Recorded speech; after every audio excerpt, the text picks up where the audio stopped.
மார்க்க அறிவும் மார்க்க தெளிவும் அந்த பெண்கள்கிட்ட எவ்வளவு இருந்திருக்கு பாருங்க. துயரத்திலும் கூட ஒரு பெண்ணுக்கு பெரும் துயரமே இதுதான். அந்த துயரத்திலும் கூட ஷரியத்தை அவங்க விட்டு கொடுத்ததில்லை.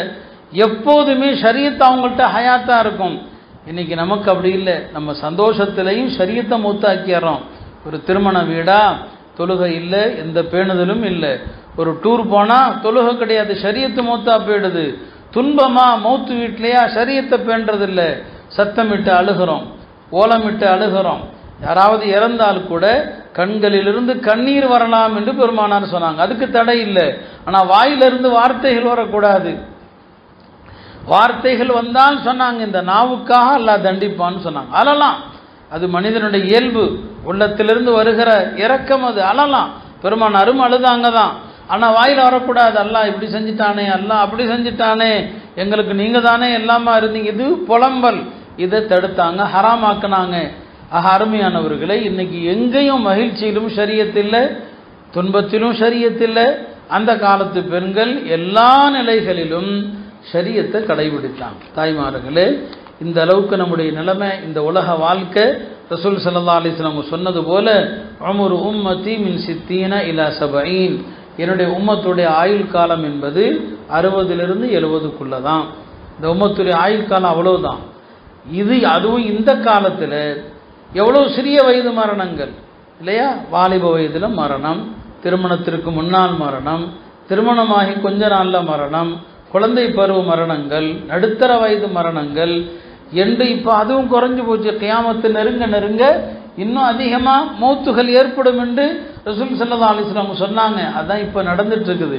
இந்த 60 வயது 70 வயது நிச்சயம் இல்லாத காலத்தில் வாழக்கூடிய நாம் இறப்புக்கு பிறகு நாம் சந்திக்க போவது எவ்வளோ பெரிய கடுமையான விஷயம் இல்லையா? கபூர்லேருந்து எழுப்பி கேட்டால் தெரியும் என்ன நடந்துச்சுன்னு சொல்லி பெருமானார் சொன்னாங்க. பனு இஸ்ரவேலர்கள் எல்லாம் அடிக்கடி பனு இஸ்ரவேலர்களுடைய சம்பவங்களை நபி ஸல்லல்லாஹு அலைஹி வஸல்லம் சொல்லுவாங்க. பனு இஸ்ரவேலர்கள்லாம் ஒரு தடவை கபூரில் என்னதான் நடக்குது அப்படின்னு சொல்லி பார்க்கணும். நம்ம அல்லாட்ட போய் துவா கேட்போம். கபூருக்கு போன ஒரு ஆளை அல்லாஹ் எழுந்து நம்மகிட்ட சொல்லட்டும்னு சொல்லி ஒரு கபருக்கு அருகில் போய் துவா செஞ்சாங்க. யா அல்லாஹ், இந்த கபூரில் யார் அடக்கப்பட்டிருந்தாரோ அவர் எழுந்து எங்களுக்கு ஏதாவது சொல்ல விடான்னு சொல்லி அல்லாஹ் கபூல் செஞ்சுட்டான்.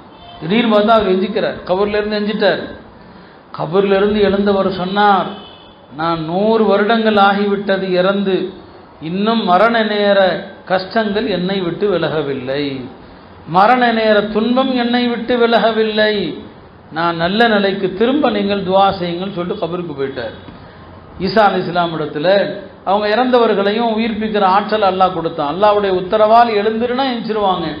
அப்போ அவங்களுடைய யூதர்கள் கேட்டாங்க, நீங்கள் சமீபத்தில் மௌத்தானவங்களே எழுப்புறீங்க சரிங்களா? 1000 வருஷத்துக்கு முன்னால், பல 1000 வருஷத்துக்கு முன்னால் இறந்தவங்களை எழுப்ப முடியுமான்னு சொல்லி, சரி யாரை எழுப்பணும் சொல்லுங்கள், நூஹ் அலைஹிஸ்ஸலாமுடைய மகனை எழுப்புங்கன்னாங்க.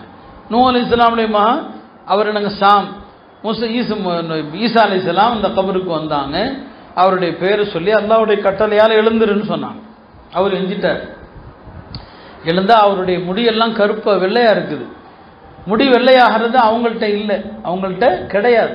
யார்கிட்ட? நூஹ் அலைஹிஸ்ஸலாமுடைய காலத்தில் இப்ராஹிம் அலைஹிஸ்ஸலாமுக்கு தான் முதல்ல நரைமுடி, வெள்ளை முடி அவங்களுக்கு தான் வந்துச்சு. இப்போ நூஹ் அலைஹிஸ்ஸலாமுடைய மகனுடைய தலைமுடி எல்லாம் வெளுத்து போய் இருக்குது. மக்கள் கேட்டாங்க, நீங்கள் இறந்து எத்தனை வருஷம் ஆச்சுன்னு சொல்லி. 4000 வருஷம் ஆச்சு, உங்களுக்கு எப்படி வெள்ளை முடி வந்துச்சுன்னு சொல்லி. அவர் சொன்னார், நான் மரண துன்பத்தை 4000 வருஷமா அந்த மரண துன்பத்தை அனுபவிச்சுட்டு இருக்கிறேன். எழுந்துருன்னு சொன்னதும் நான் எங்கே கியாமத்து தான் வந்துடுச்சோன்னு நினச்சி பயத்தில் எழுந்தேன்.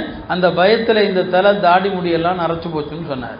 அருமையானவர்களே, அத்தகைய பயம்தான் எல்லா காலத்திலையும் மக்களிடம் இருந்தது. நாம் இன்னைக்கு அந்த கபரை பற்றி, மன்னரை வாழ்க்கையை பற்றி, மரண நேரத்தை பற்றி சிந்திக்கிறதே இல்லை. நல்லோர்கள் எல்லாம் தங்களுடைய முடிவை நினச்சி கவலைப்பட்டாங்க. மரண நேரத்தில் கலிமாவை இழந்துடக்கூடாதேன்னு கவலைப்பட்டாங்க.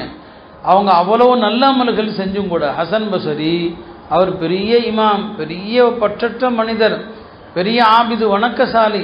அவர் சொன்னார், மறுமையில் 1000 வருஷம் ஒரு ஆளை நரகத்தில் போட்டு அதுக்கப்புறம் அல்லாஹ் அவரை சொர்க்கத்துக்கு போ அப்படின்னு சொன்னால் அந்த ஒரு ஆளாக நான் இருக்க மாட்டேனான்னு நினைப்பேன், அந்தளவுக்கு நான் பாவம் செஞ்சுருக்கிறேன்னு சொன்னார். இவ்வளோ பெரிய வணக்கசாலிகள் அப்படி நினைக்கிறாங்க. நாம் 24 மணி நேரமும் பாவம், முழிச்சிருந்தாலும் பாவம், படுத்தாலும் பாவம். நடந்தாலும் பாவம், உட்கார்ந்தாலும் பாவம், எல்லா நிலைகளிலும் பாவம் செய்கிறோம். ஆனால் அல்லாஹ் நமக்கு சொர்க்கத்தை கொடுத்துருவாங்கிற தைரியத்தில் நாம் இருக்கிறோம். அருமையானவர்களே, இந்த நிலையெல்லாம் மாறணும்.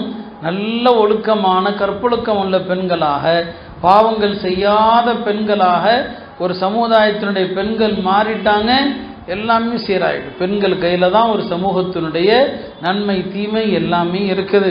அதனால் இந்த சமூகத்தில் கலாச்சாரம் மாறுறதை ரொம்ப பயத்தோடு பார்க்க வேண்டியதாக இருக்குது. யாரோ ஓரிரு பெண்கள் அங்கிங்கனாதபடி வண்டி ஓட்டினாங்க. பார்த்தா இன்னைக்கு சாயங்காலம் ஒரு 4 மணிக்கு அப்படியே ஒரு டீ குடிக்கலான்னு வெளியே வந்தால் ஸ்கூல் பிள்ளைங்களை கூப்பிட்டுட்டு ஏகப்பட்ட பெண்கள் போகிறாங்க. இது நல்ல அறிகுறியாக தெரியல. கூடுமா கூடாதாங்கிற சட்டத்தை ஒதுக்கிடுங்க. பேணுதலா இல்லையானா பேணுதல் கிடையாது. இது பேணுதல் இல்லை. தயவுசெய்து இந்த நிலையை மாற்றுங்க. வீட்டில் உள்ள ஆண்கள், கணவனோ அல்லது பிள்ளைகளோ, ஆண் பிள்ளைகள் இருந்தால் அவங்கள வச்சு வாகனம் ஓட்டுங்க. வாகனம் ஓட்டியெல்லாம் பழகி இந்த சமுதாயத்தினுடைய கண்ணியத்தை தயவு செய்து கெடுக்க வேண்டாம். அதனால் நல்ல பெண்கள் தான் ஒரு சமுதாயத்தினுடைய உயர்வுக்கு காரணம். பெண்கள்கிட்ட கலாச்சாரம் போயிடுச்சு, ஒரு சமுதாயம் கீழே போயிடும். நம்ம ஊர் அல்ஹம்துலில்லாஹ் அழகான ஒப்பற்ற ஒரு கலாச்சாரத்திற்கு பேர் போன ஊர். நம்முடைய ஊரில் இன்னும் நல்ல விஷயங்கள் நடக்கணும்னு சொன்னால் அது தாய்மார்கள் கையில் தான் இருக்குது. இல்லாமல் அல்லாஹ் இத்தகைய பயான்கள் மூலமாக பெண்களிடத்தில் ஒரு சிறந்த மாற்றத்தை, சிறந்த எழுச்சியை தரணும். அடுத்தடுத்து நடைபெறவிருக்கிற பயான்களிலும் கலந்து நல்ல உபதேசங்கள் உள்ளத்தில் நல்ல மாற்றத்தை ஏற்படுத்தி நல்ல வணக்கசாலிகளாக, தொழுகையை உரிய நேரத்தில் தொழக்கூடிய பெண்களாக, தினமும் குர்ஆன் ஓதுகிற மக்களாக, பர்தாவை உச்சகட்டமாக பேணுதலான கடைபிடிக்க மக்களாக, கணவனை மதித்து நடக்கிற மக்களாக அல்லாஹ் நம்முடைய பெண்கள் எல்லோரையும் ஆக்க வேண்டும். எல்லா விஷயத்திற்கும் கணவனுடைய அனுமதி வேண்டும். பெண்களுக்கு நாம் இன்னொன்றையும் சொல்லிக்கொள்கிறோம். நம்முடைய மார்க்கம் பெண்களுக்கு எல்லா வணக்கத்தையும் தனியாக தான் வச்சிருக்கு. ஆண்களுக்கு ஜமாத்து, பெண்களுக்கு ஜமாத்து இல்லை. அவங்க வீட்டில் தொழுகிறது சிறந்தது.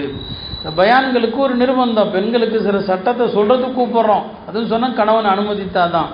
பெண்களுக்கு கூட்டா எந்த வணக்கமும் இல்லை. பெண்களுக்கு கூட்டு திக்கர் அப்படின்னு ஒன்று இல்லை. நீங்கள் வீட்டில் தனியாக திக்கரு செய்கிறதான் சிறப்பு. கூட்டு திக்கரு அப்படின்னு யார் கூப்பிட்டாலும் தேவையில்லை. வீட்டில் நீங்கள் திக்கரு செய்யுங்க, அதுதான் உங்களுக்கு நல்லது. நீங்கள் வீட்டில் துவா செய்யுங்க, அதுதான் உங்களுக்கு நல்லது.